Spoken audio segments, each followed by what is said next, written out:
Hello, Merlin Man. How are you? I'm very well, Cox. How are you? I was wondering if I could get away with it. With what? I With what? um Not when not enunciating words? yeah, Yeah, that'd be a I lot of mean fun for people. it's related to our challenge, but I have a bit of a jaw issue going on. So if I am even less coherent Yeah. and Coherent. am coherent, Coherent, you say. Chicago, and have a Yeah. bit of a gayer lisp and slur words a bit more. Try to avoid slurs. I, Why? What happened to your jaw, Alex? Do you want to talk? It sounds like you want to talk about it. What happened to your oh jaw? no, Oh, okay, never just mind. Hey, everybody. involving not yet. It's in relation to our challenge and sleep and just Can you turn you off your know notifications? there. Just go into D&D. Yeah, If you yeah. can't figure out how to make the podcast stop having Find My Friends pop up, can you at least turn on D&D? And then we'll Is get back that to your jaw, which you don't want Yeah. to talk about, but brought up. But Because it not relates to the until challenge, which is for later. Boop. we could go right into the challenge. I could do my boop right away. You're actually, are you medicated differently this time? Because it sounds like it's more than a No, jaw issue. no, Okay. no. Do you want me to give you a cognitive test? Sure, Okay. How's your cognition? good. Okay, sweet. Let's do your intro.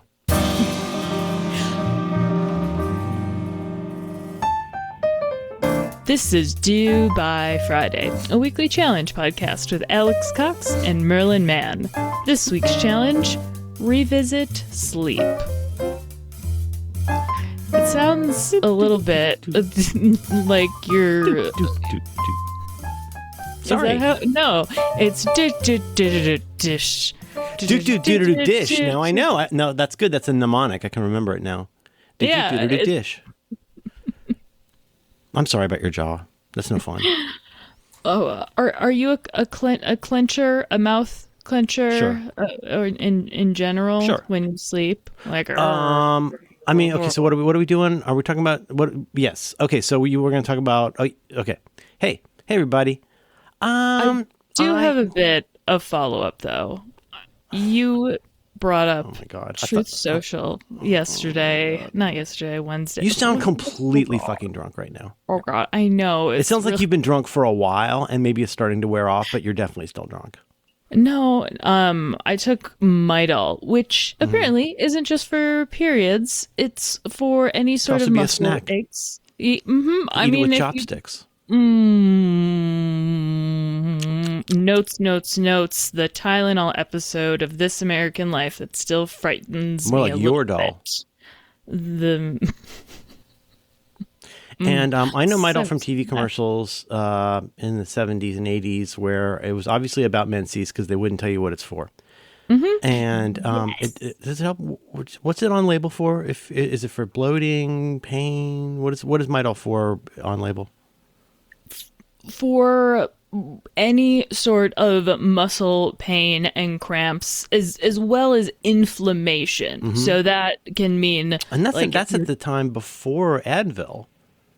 Like it's an analgesic and anti-inflammatory. It sounds like, but I thought it was just more like eating candy. I figured it didn't do anything no, since it was for a non-existent problem. it's a mix of the whatever Aleve is called with its fancy name, as well as Tylenol. It hasn't always been that, I AKA guess. Midol's just a it's- brand name for whatever the modern version of Menses medicine is. Yeah, It's not like taking AIDS. I'm sure The diet candy. it hurts when I smile There too. used to be a diet candy they would advertise on game shows. It was called AIDS. No, is this a tassels? Hold on, AIDS. Try I with need to- AYDS. No, oh my. Yeah, Oh. bad timing.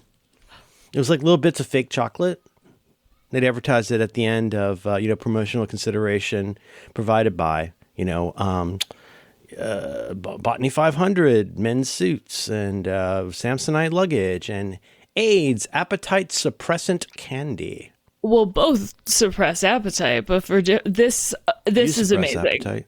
I know it's a problem. On Wikipedia, the what do you call the Wikipedia main image? I don't know if it's hero image, Yeah. but that's what it should be called. It's an old what looks like a full page ad that says, "Want to lose weight? Listen to Hedy Lamar." That's And then Headley. Yeah, Hedy Lamar was a Headley. big star. Yeah.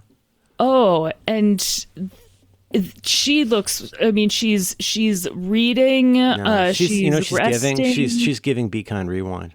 Don't you think? I've been watching a lot of Be Kind Rewind. I don't really know what giving means in this context, Well, but just she like does I look think like Be a Kind Hollywood Rewind, who I star. imagine has a name, but I won't learn it. She has a special interest in actresses of really all of the like golden age Hollywood, but especially like the 40s and 50s. So I just watched the I watched Valley of the Dolls Part 1 and 2 again. I watched the Marilyn Monroe one is sad and spectacular. The Misfits, Making of the Misfits. And then what's the one I Yes. watched? Oh my God, I love the one with Born Yesterday. What's her name? Judy Holliday. That's a great one. It's one of my favorite movies. Anyway, but yeah, Hedy Lamarr. And the joke I was making is from the 1974 Mel Brooks movie, Blazing Saddles, where they had a character called Hedley Lamarr. And she sued them, and then they wrote her a check, and I guess she was cool with it. That's Hedley. That's what Harvey Korman says. That was a derail. Should we start the show over? Well, I would like to know what's your quick pitch for Kind Rewind, because I'm not very good at pitching it. It's not the podcast You Must Remember This, which is, I think they get confused. What is Be Kind Rewind? I Really? know it as a series on YouTube and Nebula, where this woman does very thoughtful, careful, entertaining, sharp essays about some kind of a topic related to usually actresses in Hollywood. And I would say that like she's done some stuff that like pretty much anybody could like about like these like crazy years for Best Actress, where like every single one of these could have won Best Actress, or like why is it that oh no, I'm forgetting her name. Oh, this is awkward. Why how come Deborah Carr gets nominated like 5 or 6 times and never wins? Or the feud between Betty Davis and Joan Crawford. She has a bunch about Joan Crawford. That's my But the favorite. part The that different, feud. I was describing this to, as it happens, because I've been watching it a lot, I was talking to Syracuse about this, and I put her in the same slot as somebody like Trash Theory, where to me, like, whether or not you're particularly interested in a given topic for a video, everything she makes is worth watching just because it's so well done. Like the way, and I won't get into it, but Trash Theory I've talked about before. The way that he does his music videos is masterful, masterescent. And ditto for Be Kind Rewind. And I'm always bagging on Wendover because I think he goes a little heavy on the 4K footage of airports, stock art. But like in her case, you can see where she's printed out articles from the 20s and 30s and personally highlighted them. Like she's done, and like when she does a quote, she shows you that like on screen. It isn't, she puts a huge amount of effort into this, but the part of this that's hardest to pitch, that you only really get from watching a lot of it. Okay, so for example, something we've talked about here, I think it was a challenge for the show. Watch the Be Kind Rewind 2-part series on Valley of the Dolls, how it was cast and what it meant, what it did essentially to the women who were cast in it. And you watch part 1 of that video and you're like, geez, in my case, like I did not know any of this. And it's fascinating. And without having to say so in as many words, you get she doesn't bang you over the head with it. But by the time you're done watching that, you go, oh my God, this is such an interesting film, regardless of what a train wreck the movie is, that each of these actresses really needed this part, really wanted this part, that this part, getting their part in this is true for Sharon Tate, it's true for Patty Duke, it's true for Judy Garland, it's true for the woman from Canada, and everybody. It was a huge deal for them to get this role. And in each case, this horrible man who directed it like treated them so badly, and in several cases, it was almost like a malign experiment where they would be playing a character much like themselves or a character much like another person. And Patty Duke, for example, realized that until Judy Garland got thrown off the picture, she was basically playing young Judy Garland in front of her.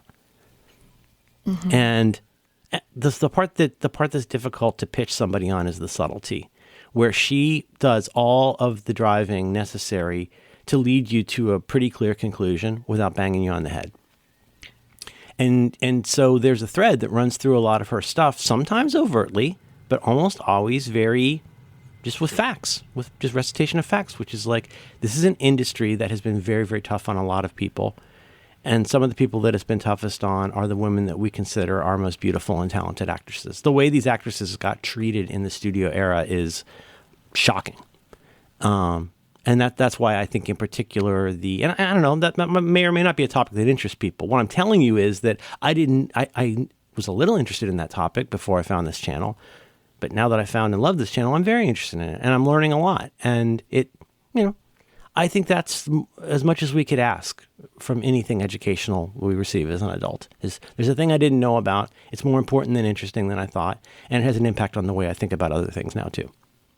Be Kind Rewind. We'll put it in show notes.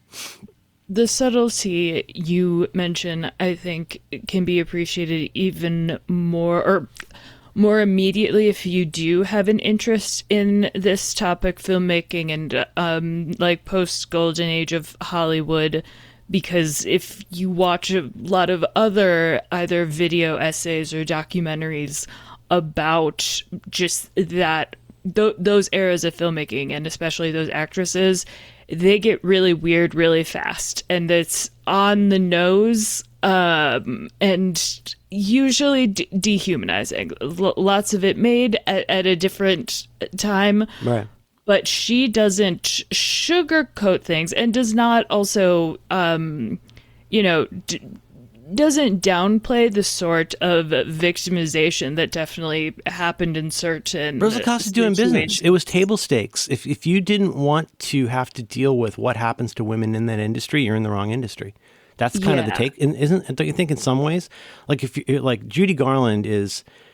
It's funny. Her videos about Judy Garland are terrific, and her video about the one I just watched about the Misfits and Marilyn Monroe, it's a good way to celebrate her 100th. Watch that. You do walk away with this kind of indelible sense of like, oh man, like all of these beautiful faces that are on posters in dorm rooms and in collectible books and stuff like that. The stuff that they went through. What Judy Garland went, there's a reason that those two women in particular are such queer icons. There's lots of good reasons. But I think one of the reasons that you can't avoid when you really learn facts about their life is like, I don't know how to describe it. I'm trying to be empathetic and not talk about stereotypes, but like the path that Judy Garland went through is not dissimilar to the path that a lot of, in particular, gay men have gone through in life. Do you know what I mean? And ditto with Marilyn Monroe. Like, if you can find somebody who will pretend to like you, they're going to try to change you. They're going to make you be a certain way. They're going to tell you you're doing it wrong. In the case of Judy Garland, like, it is known the amount of crazy fucking drugs that they put her on, starting I think around the age of 13. Mm-hmm. But it's a lot like the way we treat black people, where we're like, wow, it's no wonder your life's such a mess. Look at how poor you are and how like weird this is. And you're like, that was not my idea. Like Judy Garland did not seek to become a wreck who was bugged about her weight her entire life. That was not her. That's not why she got into it. I don't know if Be Kind Rewind. I believe her name is Izzy Custodio.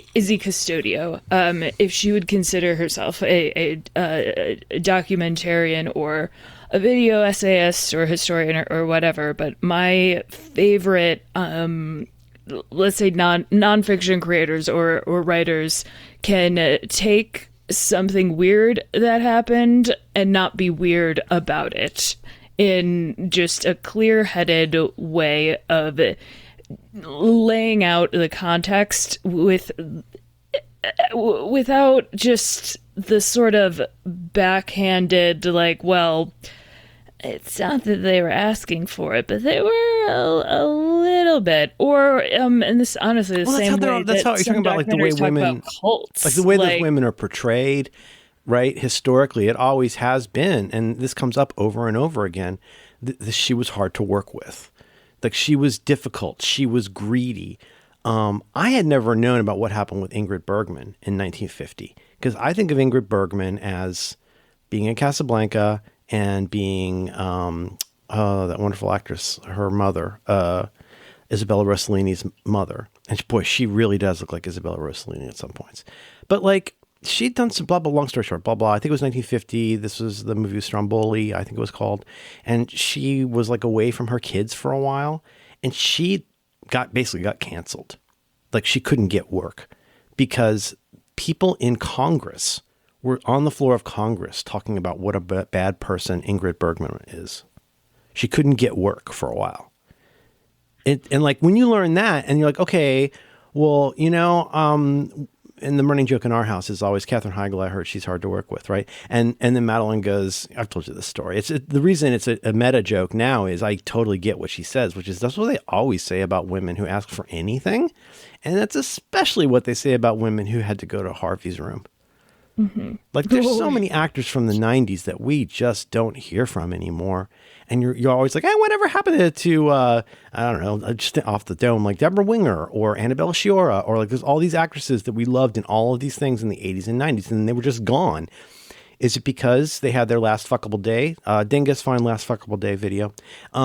Is it because they've already passed their last fuckable day and now they can only be like evil stepmothers? it turned 50. Last thing. Oh, Amy Schumer. Julia Louis-Dreyfus was happy she got away with it as long as she did. Oh, she. So they put her out on the Viking boat. Did somebody else write Veep? Oh, how funny was that? That was good. When he leans over. Oh my God. Oh man, I'm the taskmaster. We've probably talked enough about this, but it's a really good series, and like there's just so much. I don't know. I already feel fortunate that I don't see. Honestly, this is a bit, but it's not a bit. It's a quality of life issue. I really do avoid things that would cause me exposure to things I don't need to know about. I mean, you can think I'm silly about that, but it's meaningful to me. Like I care about my life. I don't want to invite existential dross into my life. It's just something I'm going to have to move later. And it gets in the way of the stuff that could be valuable to learn. So when I find stuff on YouTube like this, like I celebrate it because it's not content. It's not just shovels full of information that have been, in the most callow way I can put it, it's not just a ninth grader's expansion of a Wikipedia article. It's like somebody has a point of view about something, is going to use the visual medium of video and audio to tell you a story about something, and I'll think about a good one to start with. I got to say I think as I said, probably during the challenge, I think the two-parter on, I'm sorry, I'm really not quite awake yet. I think the two-parter on the Jekyll and Suzanne book, what's it called? Valley of the Dolls. Oh yeah, that's the two-parter on that is fantastic. I don't think that's a great. I can't instantly say that is a great first episode of this to watch. I'm not sure what that would be. Maybe challenge, but it's anytime I come across something like this, that's I don't know. I've just got this mental like punch list of things where I go, a handful of things where I go, that was an interesting, difficult decision for this person who made this video, and then a seemingly endless and growing number of things of like, oh, it's one of those videos. You should write down some of the good ones because I kind of know what you mean. But I started a list. I think we talked about this once. I started a list a long time ago. I can see what I've got. We did, and then it didn't become a thing because we just watched a lot of Be Kind Rewind, which is again amazing. And I will recommend Valley of the Dolls as the first if you like watching historical, again, documentaries, essays, whatever, about older films, and especially that. And they're era. well paced. It doesn't feel like, it absolutely does not feel like homework. No. a lot of sometimes original, not original, but things that air on Nebula first, which I am so grateful that Nebula exists. But I think it must be. It's like, got to be on fumes at this point. I, d- I mean, I don't I don't understand what they're know. pivoting to, but like, I don't know. It seems like it's a lot of like excitable men in Hawaiian shirts talking about Europe or something. And then that legal guy. I know he does a show with a friend, but I'm just so sick of that guy's face. These What are does the this things. new law about roller coasters mean for your retirement? Like, huh? That's what it feels like. They're just like, wait, okay. Like you've got something from the news this week, and now you're staring at the camera, looking shocked and like a little too unsharp masked. And it's like, ugh. Here's a few I had, and this is from it looks like around Christmas 2024, and this is just a list of, I would say these are ones where to use. I'm always gonna keep coming back to this. It knows what it is. People who know what, when your channel, you know what your channel is, and you're good at doing what that channel's for. Project Farm, like it's an insane channel, but that guy knows however useful Todd's information about tools is. It's a very entertaining way to spend your Sunday morning is when his new episodes. Project Farm, Be Kind, Rewind. I'm kind of off like Stories of Old at this point a little bit. I think he's got the Nebula fart sniffing problem a little bit. Ocean Liner Designs with your friend Mike Brady. Like if you're interested in anything vaguely related to the Titanic and big ocean liners, I think he does a great job. Trash Theory he has a series called New British Canon that I think people might be best known, where he just talks a lot about one song or one band and the historical context for it in a way that like 1,000 other channels could take the same topic and just not do as good a job or as entertaining of a job. And it also helps a lot that in the case of Trash Theory, he usually also makes a Spotify playlist. So like if you get his like, that wonderful episode on emo before MCR, like that has a fantastic list that led me to a ton of bands that I hadn't known. Every Frame of Painting, Tony's kind of back a little bit these days, but every Frame of Painting, I still watch at least one or two old episodes a week of those. And then I think I had one more I was thinking of just now. It'll come to me. But people, where I feel like the person making the video and they really understand what they're doing and they seem to care. I don't know. I'm reading too much into it probably, but I'll let you infer the corollary of this. Infer the corollary. But it's not that many videos you watch where you can tell the person assumes you're smart and treats you that way. In the thing that they're writing and speaking about, in how they're explaining, how they're showing things, and how they use their time with you to talk about some. Other ones obviously. Then you get like Philosophy Tube. I mean, geez Louise. And ContraPoints are other ones where I'm like, there's so much effort that went into this. Just think about the footnotes in a Philosophy Tube. I built a Python script that can scrape the references out of Philosophy Tube videos and turn it into a bibliography. But anyhow, those are all ones that I like a lot. And there's another one I'm thinking of that's driving me crazy. And then, of course, I watch a ton of Graham Norton. I have Harrison Ford on Graham Norton on my iPad to the right now. Harrison Ford and Ryan Gosling, guys, don't sleep on it. The two of them on Graham Norton, woof. Playlist.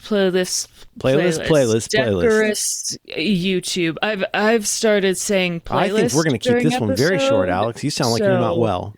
I wish that I had. I don't think we have alcohol in the house, but I might as well.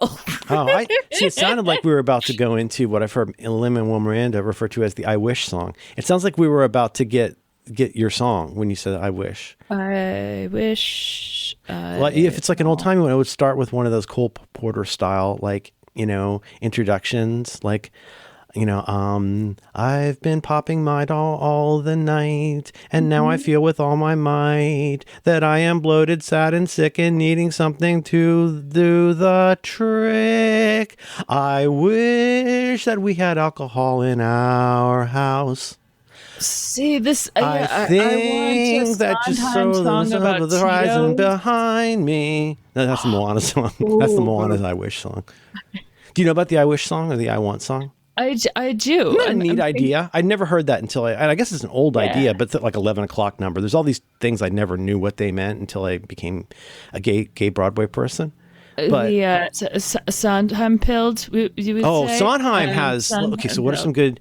See, I'm not as familiar with all of the work of Sondheim as a lot of people, but Maria, his very first I Wish song, and Maria, of course, Yeah. and he wrote the lyrics for that. Yes, okay. Now what about the Something's Coming? You wouldn't call that an I Wish. That's just more like a, da da da da da da da da da, with Larry, what's his name, singing it. I love Larry. I love Larry. What's his name? You could see how that guy was a big deal at the time. Big Green Day character. Big Green People Dick will character. appreciate That. Huh. There's a character. Gee, Officer Krupke. And then what are some other ones? No, come on, help me out. I feel like my sleep's disrupted. I've been doing very well, but I'm not thinking clearly today. And I don't think you're thinking at your clearest right now. Oh no! Can you imagine what it's like to listen to this? Can you even imagine what it's like? Yes, I do it at Yes. least once a week. The oh God, I forget the name. Like I forget the name. So of the in one. Hamilton, It's from the woods. see, I don't know In the Woods at all. In Hamilton, it's My Shot. Right? I agree. He agrees. He I don't agrees. know why I said agree. It's like a factual Yeah. thing. Yes. And then let's go to, is it? Oh gosh, I want to say Sleeping Beauty, where it's literally I'm wishing for the one I love. Is that Cinderella's Sleeping Beauty? Oh, I'm wishing. Snow White? Yes. For the one I love, I'm wishing. That's a beautiful song. Oh man, I am now trying to think of out. I'm just thinking of Disney. What song. Rent. Out What's the I Wish song in Rent? You could Someone argue turned my Rent. candle into heroin and Rent. I turned the lights off. That's one where it's kind of famously, it's an opera, so there really isn't necessarily. I saw that opera when I was a junior. I didn't understand a thing it's that was not happening. Good, or at least Puccini? It's La Boheme by Mr. Bohème. Yes, Mr. Bohème is my father. Mm-hmm. I'm the petite bourgeoisie. He's bourgeoisie père. I'm bourgeoisie fille. $5,000 a year my college cost. 28 years old he is. Okay, there we go. $5,000 a year, Alex. You know what it costs now? More.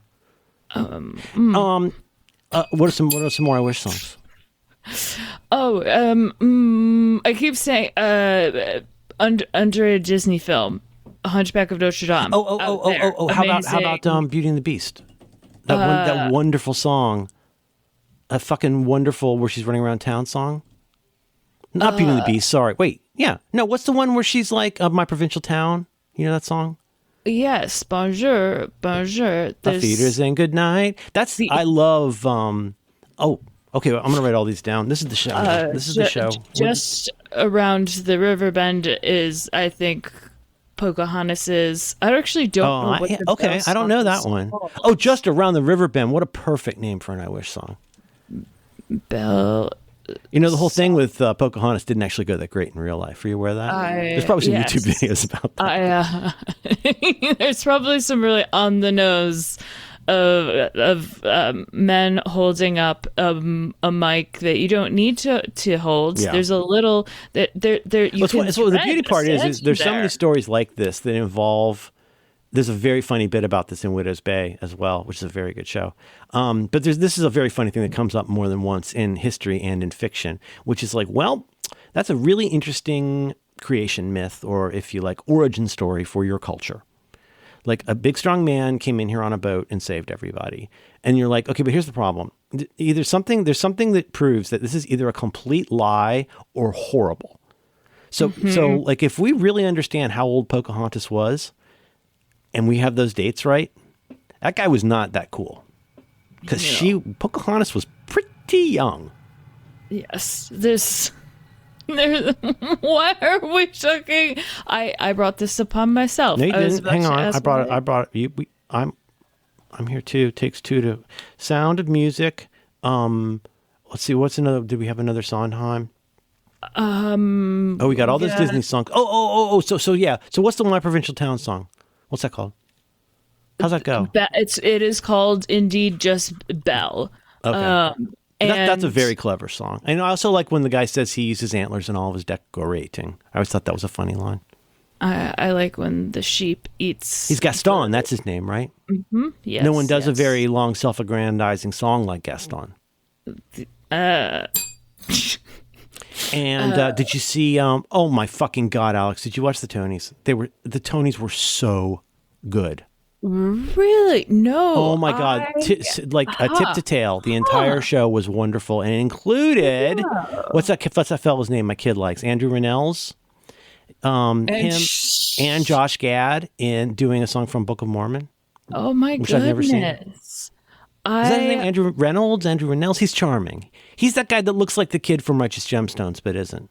I see. I think of Aaron Tevyak. I don't. Andrew Rannells. Oh. Andrew Rannells or Andrew Reynolds, something like that. He's a gay guy with a handsome husband. I'm gonna hear from editor Quinn because a friend of Quinn the doesn't show. listen.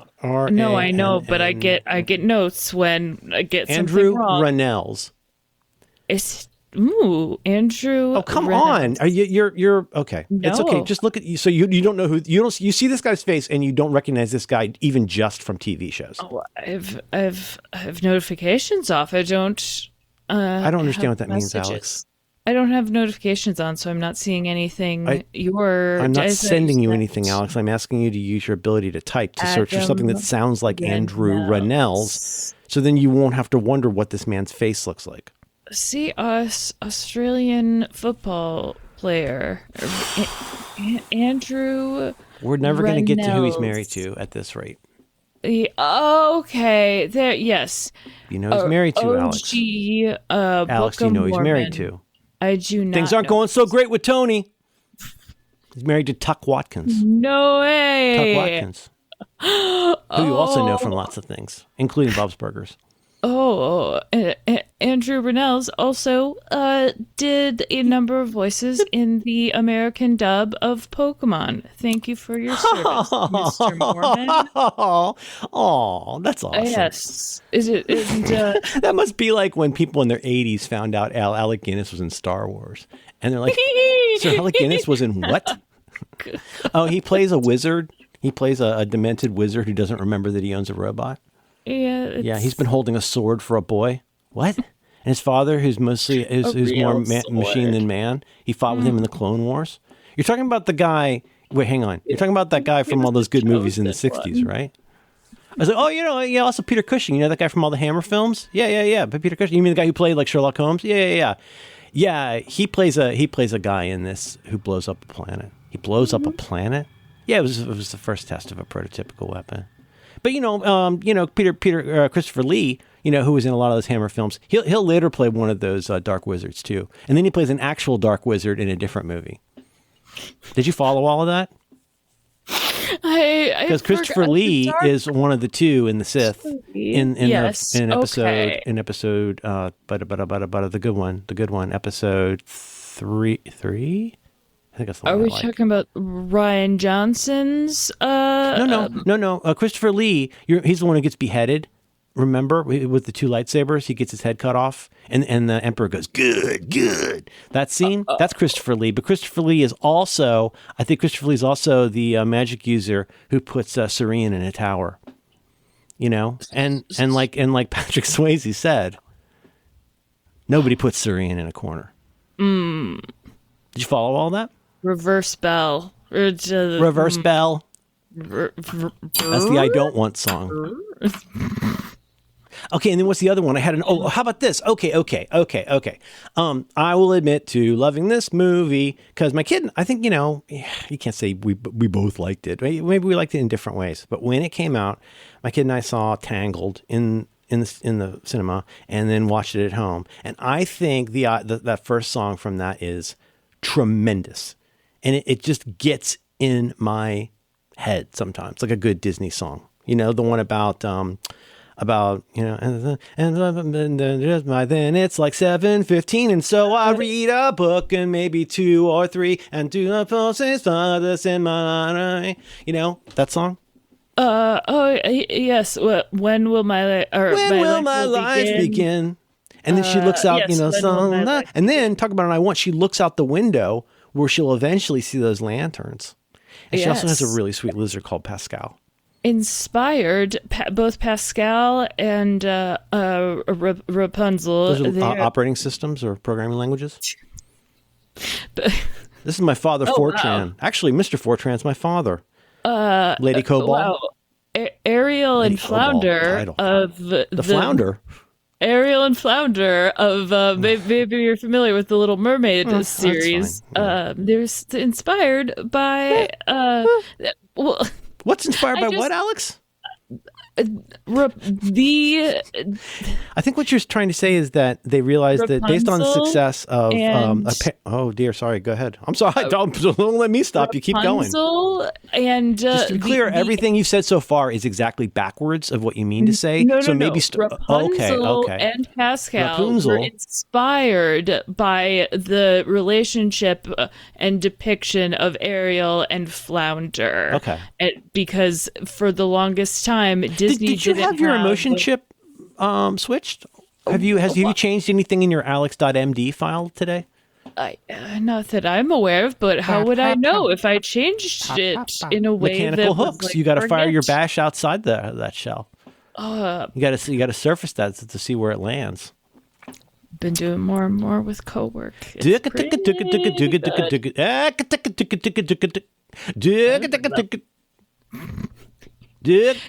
Dig jug. I swear to fucking Christ. I hate to Greg Davis you on this, but who do you think will quit this first? Thank you. Challenge.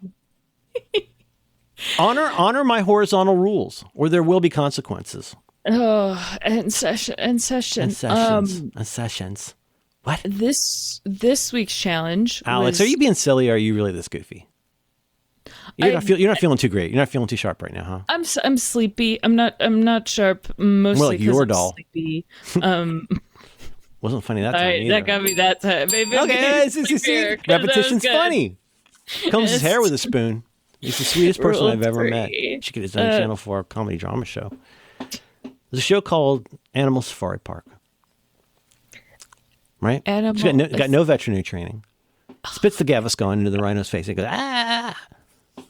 Challenge this week is to revisit sleep. We've talked about sleep in the past, trying to improve sleep, trying to hack your sleep. And this week we're coming back to that. We wanted to talk about, hey, what's up with sleep? What's up with sleep? Is it going anywhere? Are you trying anything new? We're going to revisit sleep. Does that sound about right? Yes, I didn't. What now? What I was going to say how. Tuck Watkins. Yes, he does. The way that we've talked about sleep has been, I think, not quite co-opted, but the sort of articles and think pieces about sleep now are less than decorous, as you might say. Like, there's a lot of here's how to biohack your sleep. Mm-hmm. Oh, here's the amount of fluids you're supposed to have, and here's the salt intake. So sort of implying that sleep, like everybody, almost all of us are in some way treating sleep as a project. We could decide on our own, like, what kinds of things in life we think really deserve or should ever be a project. But let's just take it as read that if sleep is a project for you, it's not unusual to want help with it. If I hear what you're saying, well, or maybe I'll just guess. What part of it is these kinds of articles claim that, yeah, sleep is a project. And also we already figured out how to do it and it will work for you. And it's easy. It's right. It's a surprising, like the 5 surprising sleep hacks that you haven't tried yet. And it'll be something like fill your pillow with honey, and people will be like, "Oh, that seems reasonable." And you're like, okay, but like, how does that work for me and my version of this? I mean, it would be kind of like saying, well, somebody was supposed to drive their car from Boston to New York, and they were late. What's the solution? And you're like, well, it depends on why it took them a long time.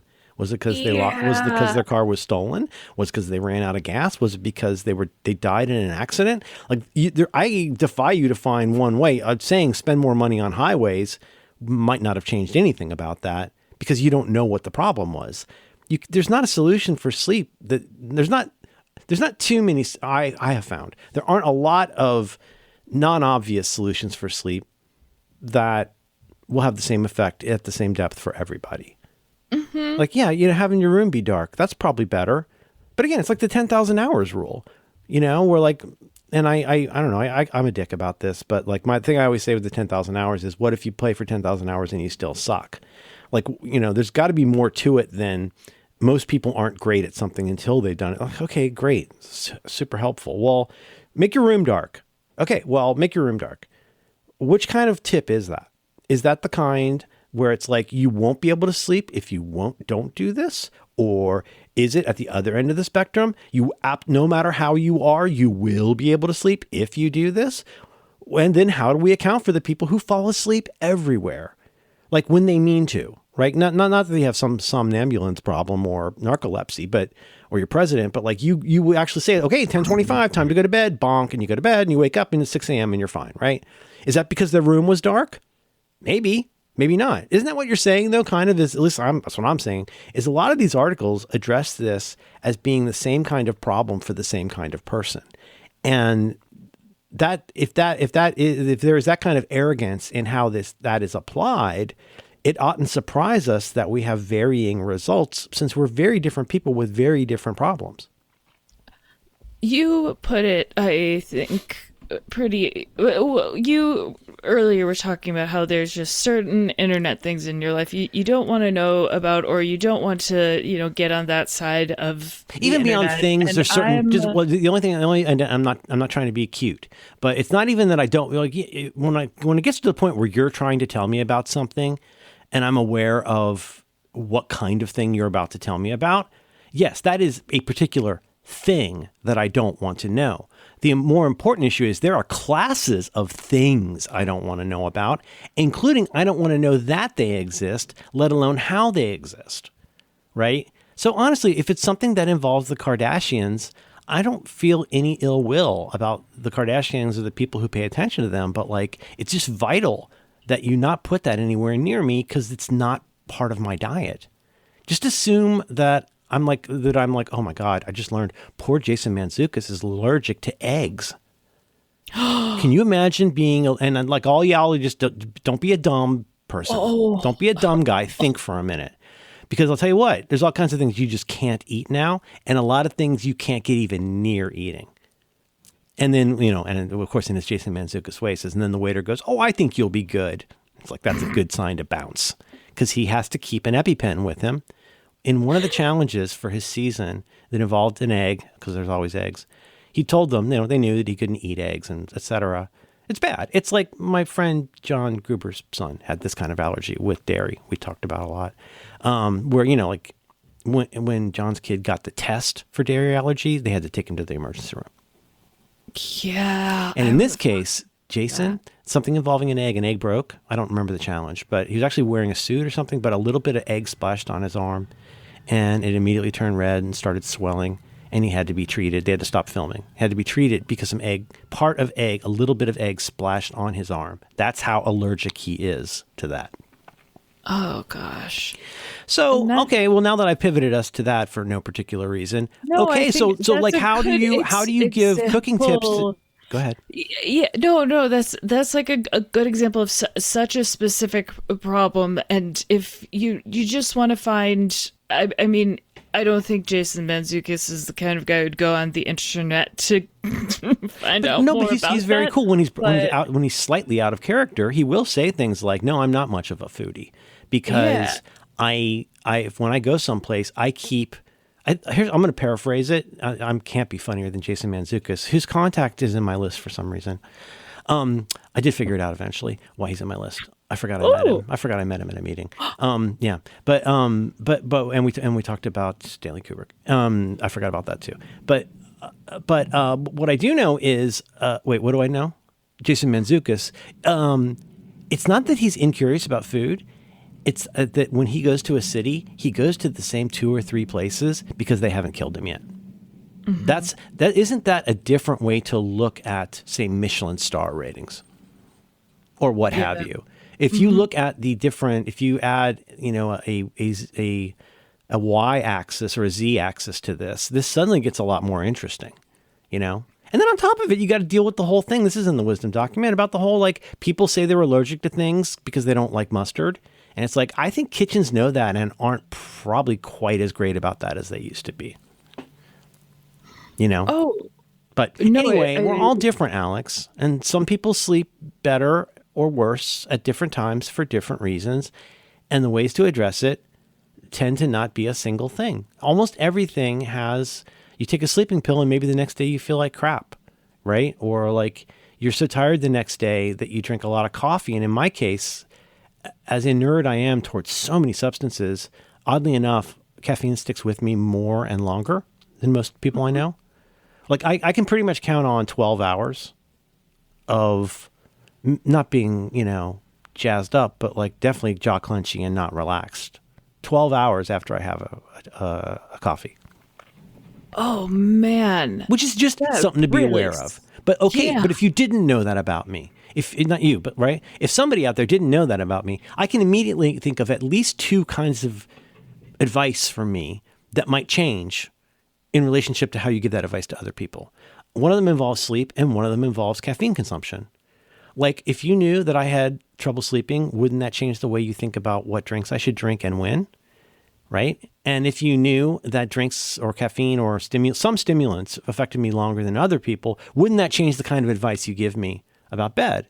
Because sure, it's important to get the room dark, but I bet getting the room dark is not as important as don't drink coffee, right? Because that's your fucking life. That's just 2 things in your life that like the most learned, the most basic person in the world could go, oh, I can see how both of those have an impact on the other. It's a dynamic system where everything's kind of slightly connected.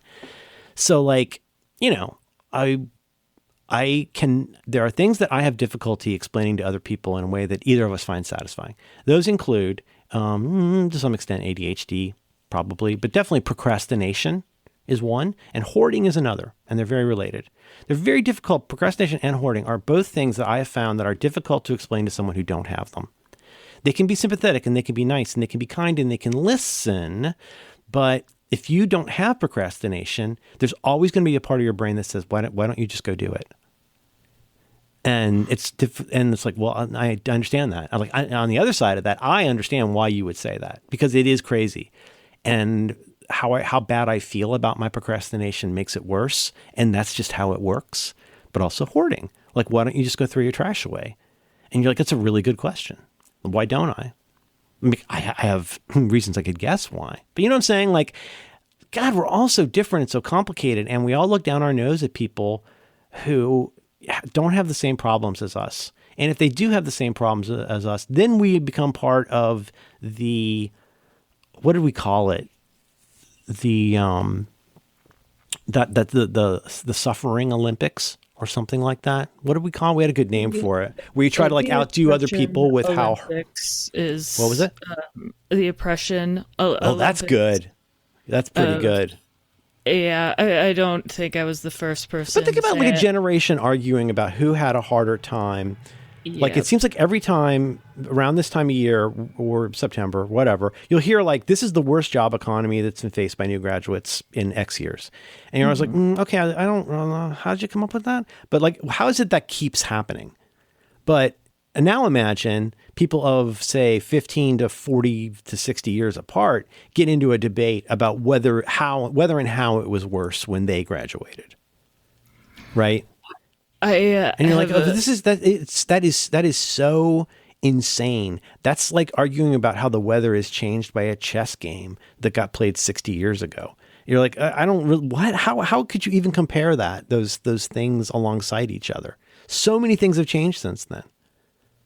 The one thing that hasn't, and I wish it had, but as I see people my age starting to do this with either their younger siblings or just people a decade or two younger than them, it's like, well, I got yelled at, and now I get to do the yelling, and it is. Do you think so? I feel Yes. like I think people don't realize it, but I think it does happen. I know some people who have realized it and don't care. It's a great And early sign of things that will become a much bigger deal when you're older, as in like my age and older. But like, it's a definite sign of like you've turned a corner on one kind of thing. Oh God, Chris Fleming has so many funny throwaway lines like this. Belts are for narcs. If you play cornhole, you're on the side of the oppressor. the There's cornhole. if you can look at this game.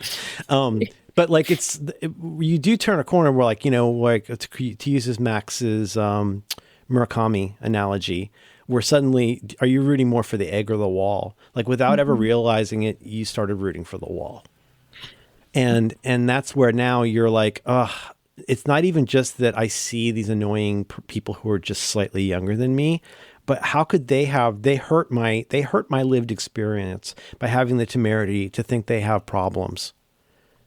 Whereas I'm the one who has real problems. I would kill to be 5 years younger. I would kill to be 3 minutes younger, whatever. Or people are like, what magic power did you just not utilize at that time? And now even at the tender age of 26, you're now weaponizing that against somebody. You're on the side of the oppressor. Your cornhole title. That's so good. Actually, it's Cornhole's Monster.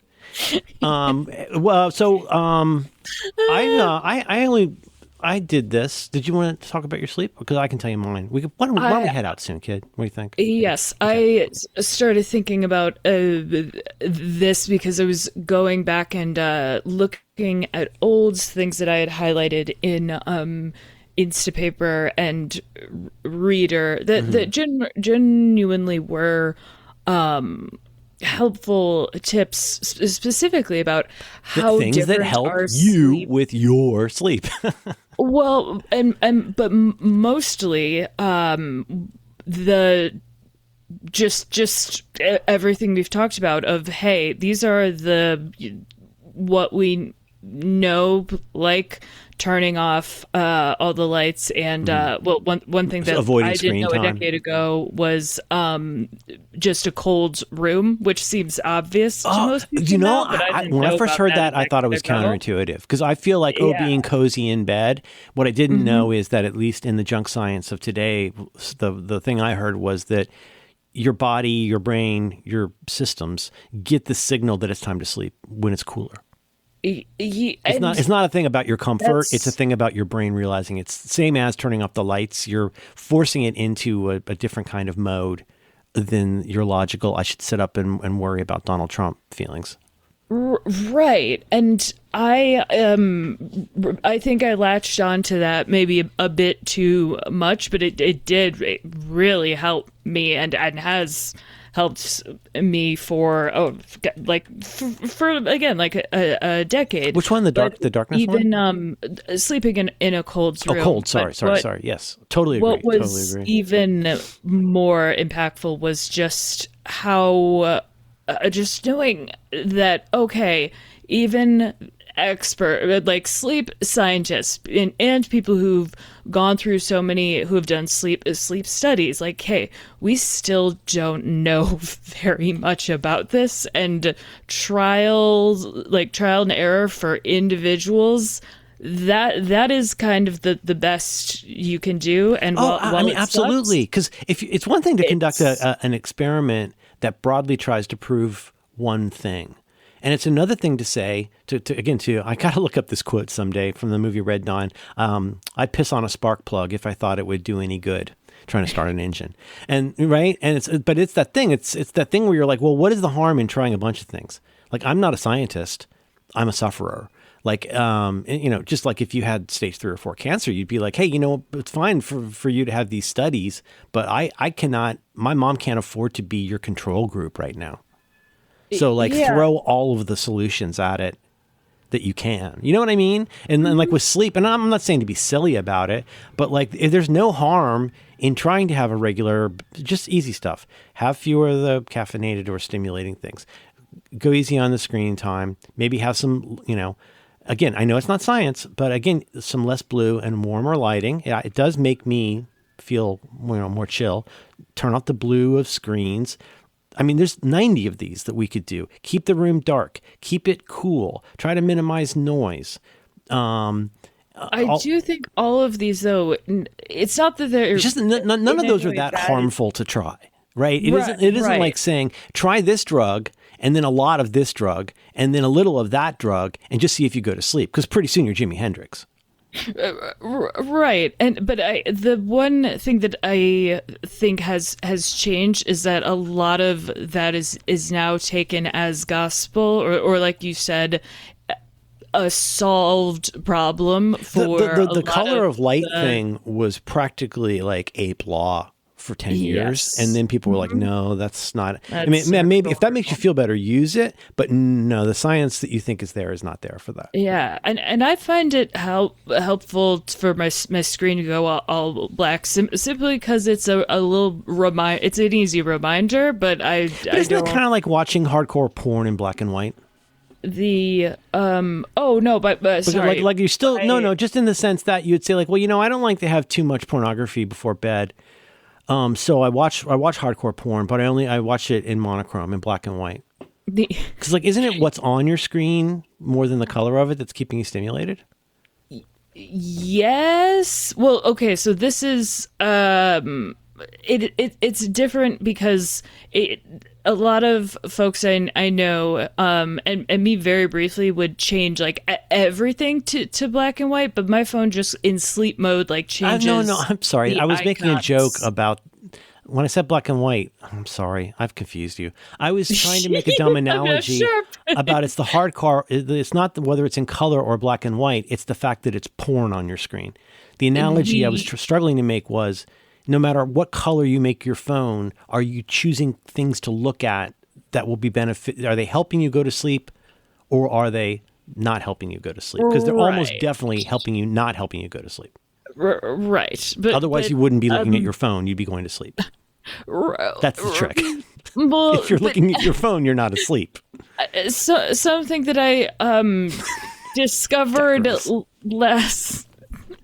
Like a couple years ago, was it's for a lot of people, Adderall might keep them awake, and for just methamphetamines in general. It might, I think it might. If I were a doctor, I would definitely want to say that it might. Yeah. Given that is the primary thing that it does. But if you do take it in the afternoon, and your body can metabolize it and can get it out of your system faster, like caffeine, and you're not spending the second half of the day. Is that a thing? If you're not spending the second half of your day. Is it unique to the person or the drug or the? Well, hang on. I'm very concerned about this thing that you're saying. I don't want to say I think what you're saying to our listeners, I want to make sure you know what you're saying. You're saying that if you take an amphetamine at a different time of day and under different conditions, your body will metabolize the time that it keeps you awake differently? No. It will. No. Some people can't take Lamictal in the second half of the day because it keeps them awake. Mm-hmm, okay. I understand now. Okay. It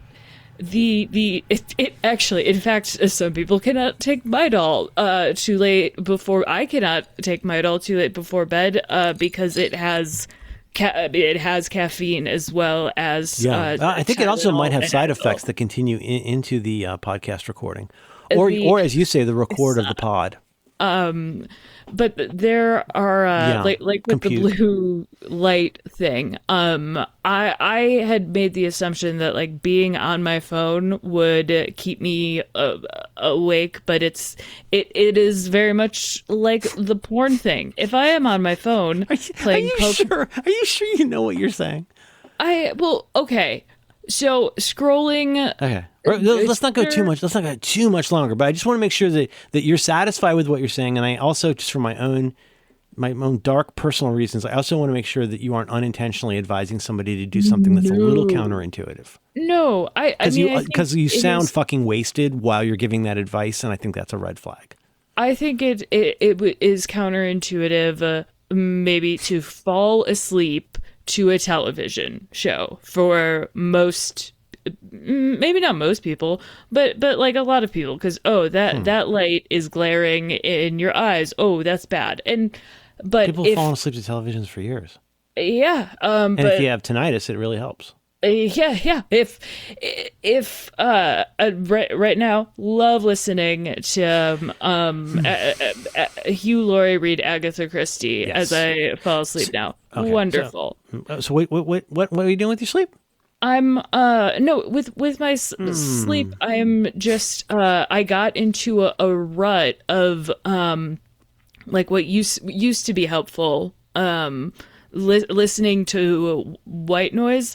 I started doing the thing that a lot of folks will do of dreading not being able to fall asleep. That's me in self-hypnosis, and that's me in meditation. If you only ever run to meditation when your heart is beating fast, that's not what it's for.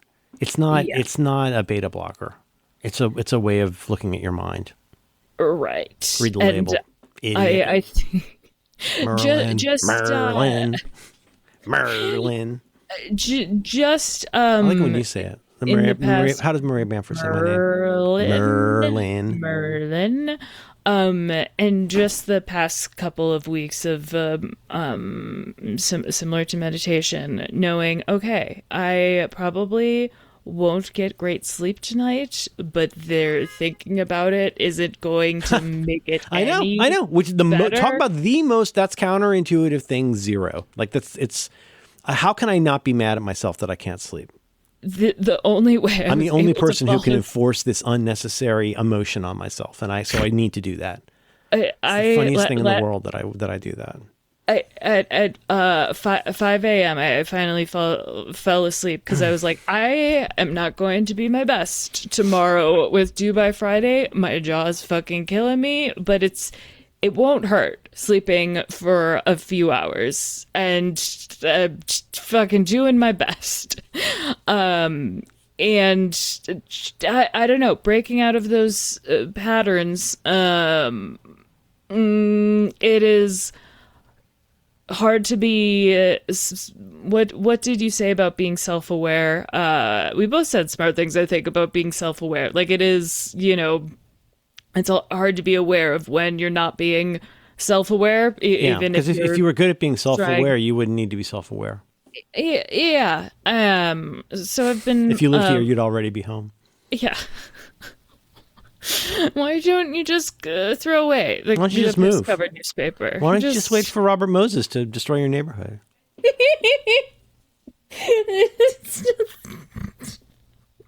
if I would Robert gosh, Moses.